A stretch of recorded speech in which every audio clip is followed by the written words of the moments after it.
there's some specific things. We've been lucky to find distribution through some great partners like ESPN and NBC Sports. A week from today, the film will debut. It'll be a long-time home on the new Netflix competitor Peacock that's being put forth by NBC and Comcast.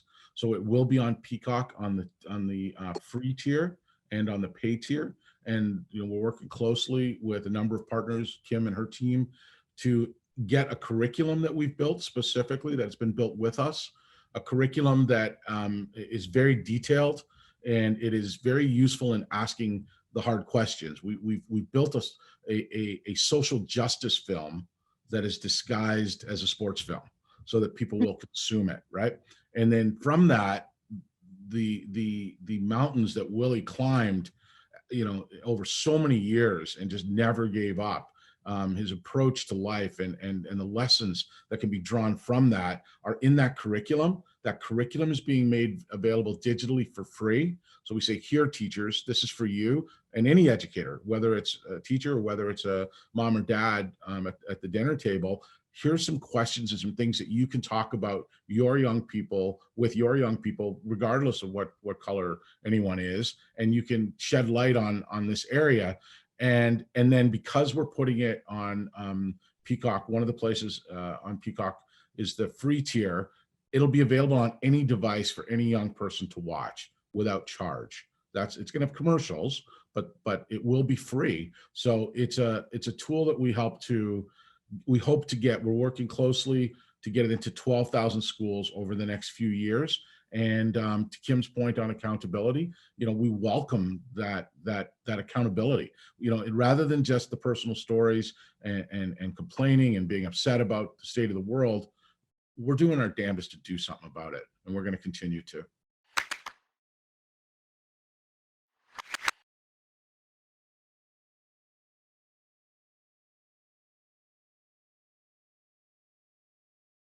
I'll finish on there's a brilliant man named Raphael Bostic. Raphael Bostic is the only Black Federal Reserve judge in the United States out of Atlanta. He oversees the southeastern region.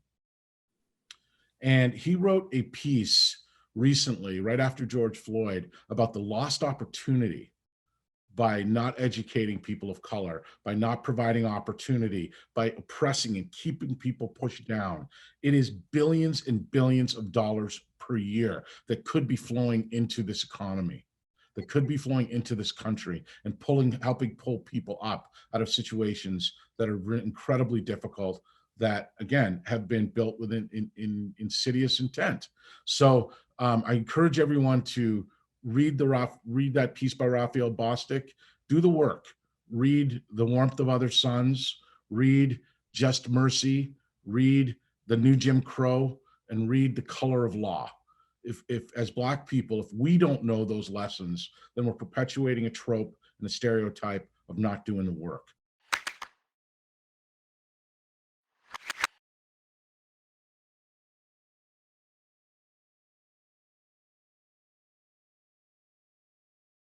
I mean, I think the biggest thing that I would have felt was Twitter and the social media backlash for, I mean, kind of like what Blake said, nothing political. I mean, for me, it was more right and wrong, bringing attention to police brutality. And, obviously after seeing what Kaepernick and other guys in the NFL had went through, that was sort of expected.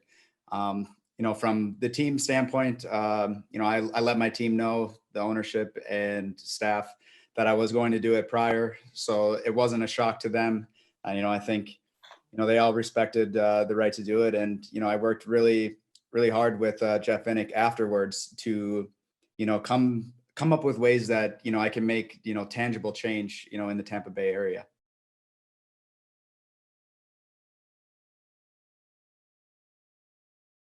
I think the bigger and the more issues arise in the youth and minor hockey associations. I think looking back, it happened more often than not. I almost went into games knowing that something was going to be said. And I think that's part of the problem as well. But I think moving as I, continued to progress into higher levels of hockey, the number of times that something would occur has also gone down. So I don't know. I mean, I think whether that's kids just saying, trying to hurt feelings, I think it also comes with, when people get older, they have a little bit better understanding. And I think the worst part, I guess, and when you get older in the NHL is more so the fans, like Blake said, just your mentions. And it doesn't even have to be, playing some or saying something, speaking out. I'd say if you have a bad game or you make a bad play, you can go on Twitter after and mention, and race is brought into a bad play, which I don't know, like that's not necessary at any point. Like if you want to chirp me for a bad play, I guess that's fine. But there's other ways, that they're going about it in a nasty way.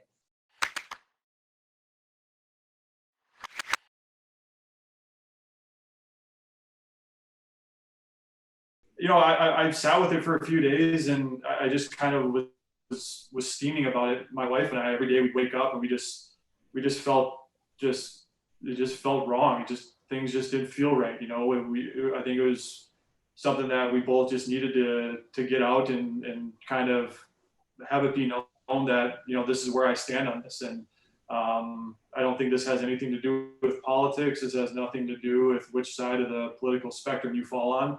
I mean, these are basic human rights. And if you can't get on board with that, then, I have no time for you. So I wanted to get that out there and kind of have it be known where I stand on it. And, going forward, trying to be an ally and help out with as many, conversations like this as I can.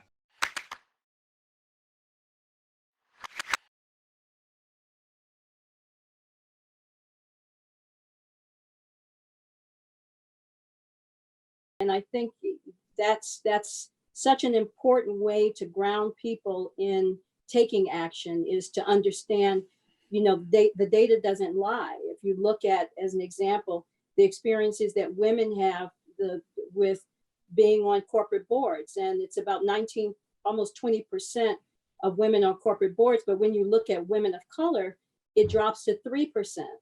So there's something about the intersection of race, ethnicity, and gender that does make a difference. And again, that common thread is race and ethnicity. So, my job in the NHL, I see it, is to be a facilitator, and to be a leader and to push the envelope, to help Gary understand the issues, to understand the data, and to make this a more welcoming and equitable environment for everyone.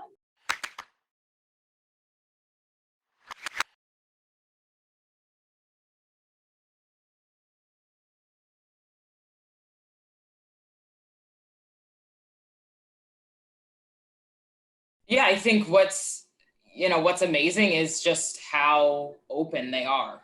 Their whole lives, social media has been a huge driving factor. Everyone can see everything that everyone is doing. And I think that has allowed them to be just more open. They've seen a lot in just, what I'm coaching kids that are 03s, 04s, 05s, different things like that. And, it is amazing just how confrontational they can be without a care in the world. And I think it's a very good thing, because, this is really, it's what it takes. They're not allowing what their relatives, what their parents say to 100% create what they think. And that's something that I think is really powerful. They're willing to have open and honest conversations and then move on from it, which is something that is necessary, especially within, the issue of racism. You need to be able to confront your teammates, teach them a lesson, educate yourselves, and then move